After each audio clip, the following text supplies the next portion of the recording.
Assalaamu calaykum guys kusoo dhawaada casharadeen la talinta barnaamijka caafimaadka oo maalin walba idin soo gudbin hadahan oo kale barnaamijkeeni maanta waxaan uga hadlaynaa mowduuc la yiraahdo infection maxaa la dhahaa maxaa sababa intuu nagu yimaadaa cudurkan la yiraahdo infection waa cudur jeermis ah oo jirka bini'aadamka ugu dhaco laba qaabood external oo infection iyo internal infection dadka qaar wuxuu ku dhacaa externalka ugu dhacaa banaanka dadka qaarna gudaha ugu dhacaa cudurkan marka maxaa keeno waxaa loo kala qeybayaa marka dadka sababaha ugu dhaco laba qeybood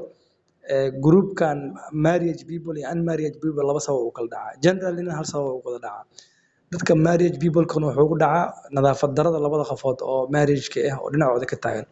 gabadhii underwear ay qaadataa wiilkan underwear oo qaataa nadaafad darada jirkooda ka taagan dartiisa wuxuu keenaa during sexual markay sameeyaan inuu yimaado infection ka meesha ka imaana kuwa unmarried kan infection wuxuu ag yimaada badanaa lack of drinking water biyo la'aanta biyo cabid la'aanta oo jirkooda ku dhaco biyo cabid la'aan inuu yimaado hadduu qofkan biyo cabin oo biyo badan isticmaalin 3 liters jirka loogu talagalay isticmaalin ilaa waxaa ognahay jirka inuu ka kooban yahay cells group of tissues wuxuu ka kooban yahay group of organs iyo group of systems oo ka kooban yahay waxyaabahan oo jirkeena ka kooban yahay isku tagay haddii la qiimeeyo kale iyo tirada biyaha ay isticmaalo kale ma isku qalmaan haddii oo biyahayga yaraado waxaa imaanaya inuu urinkeyga yaraado waxaa imaanaya inuu stoolkeyga yaraado waxaa imaanaya inuu body fluidkeeda yaraado hadduu wixii dhan yaraado waxaa dhacaya marka inuu ani yimaado infection inuu yimaado kili inay xanuunto kilida waxay u baahan tahay biyo qashin saar ay ku sameysay jirka ku nadiifisay u baahan tahay marka qaybtaas kaasaan oo sabab waay kilida inuu wax wasakh ka jiro oo wasakhda ay bixi weyso kaasna waxaa loo yaqaanaa internal infection loo yaqaanaa mid gudaha ku dhaca waa jirka bini'aadamka infection kaas marka wuxuu nagu yimaada biyo la'aan oo nagu imaadaa mid kale waxaa jira labada qofood ka dhexeeya jiro oo loo yaqaano mid oo sababi karo microorganism gabadha way jiran tahay ama wiilku waa xanuunsan yahay hadduu xanuun jirka yimaado oo soo gala externalka sida quun uu qabaa qofkan quunku waxaa sababa bacteria loo yaqaan streptococcus sababta streptococcus soo faafayso wuxuu soo gudbay inay soo gasho langiska wuxuu soo gudbay inay soo gasho jirka oo dhan ilaa waxay soo gaareen waxa loo yaqaano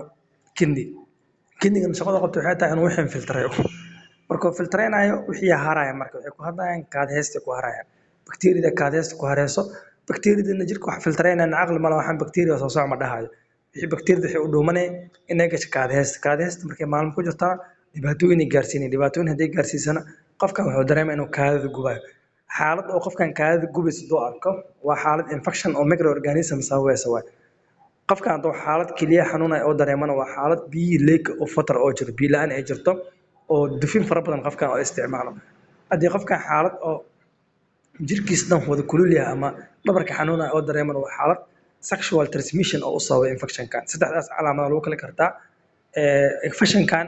si looga hortagaa infectionkan waxaa looga hortagaa gabadha dhalinyarada ama wiilka dhalinyarada aan marriage-ka inay biyo badan isticmaalaan dadka oo marriage-ka inay biyo badan isticmaalaan sexualka markay sameeyaan during sexual intercourse markay sameeyaan inay jirkooda nadiif ilaaliyaan jirkooda nadaafadiisa ilaaliyaan iyagoo jirkooda wasakh aanan ahayn sexualka isugu yimaadaan mar walba ay sexual sameeyaan aysan laba maalin gudahooda aysan sexual ku sameyn haddaad maanta sexual samaysid isbaamahaaga jirka gabadha ugu tagay tomorrow 24 saac gudahooda haddaad mar walba soo laabatidna jirka waxaa ku jiro isbaamiya ku jiro mar labaad dad baalkaaga aad meesha ku celisid waxaa imaanaya inuu oo arrintaas ay keento jirkaaga inuu qaado infection ilaa wixii hadee meel yaalan saacado infection ay ka dhasho saacada hadee meesha yaalan bacteria contaminada ay ka dhalanaya saas darteed marka isku day inaad mogaatid maalmo every 2 days kadib having sexual waa sameyn kartaa sexualka hataa wuxuu u baahan yahay balaan inuu u baahan yahay haddaad aad mar walba aad isaga carartid waxaa ku imaan karo infection oo joogta ku imaanaya infection ma ka dhamaanaya infectionkaas waxaa ku ogaan kartaa dhabarkaas problemkaaga imaanaya iska ilaali joogtada infectionka waxaa ka badbaadaysaa xanuunada dhabarka ku imaanaya ka badbaadaysaa midkan keliyahana biyo la'aanta keenaya biyaha haddaad badsatid waa ka badbaadaya raashinka aad cunaysidna oo tirada badan sida fatiska isticmaalaysa oo kale infection ku keenaa iska ilaali iska yareey waxaas oo dhan kala hortagi kartaa haddii aad clipka uu ku anfici waaye wixii dheeri aad u baahatay commentiga nagu soo qor ama nambaradeen oo whatsappka shaashada kaga muuqdaan nambarkaas nagu soo dir aniga wax ka siinayno tal intaas ka dheer wixii aad u baahan tahay aniga ku siinayno si aan usoo gelino marka muuqaaladan intaan kasii badan waxaan idinka codsanaynaa inaad dhiirigelisaan oo YouTube channelkeena aad subscribe dhahdaan wixii aad fikir u baahantihiin aad noogu soo qortaan commentiga insha Allah waana idin soo xiriireynaa waana mahadsantihiin. Asalaamu calaykum waraxmatullahi wabarakaatu.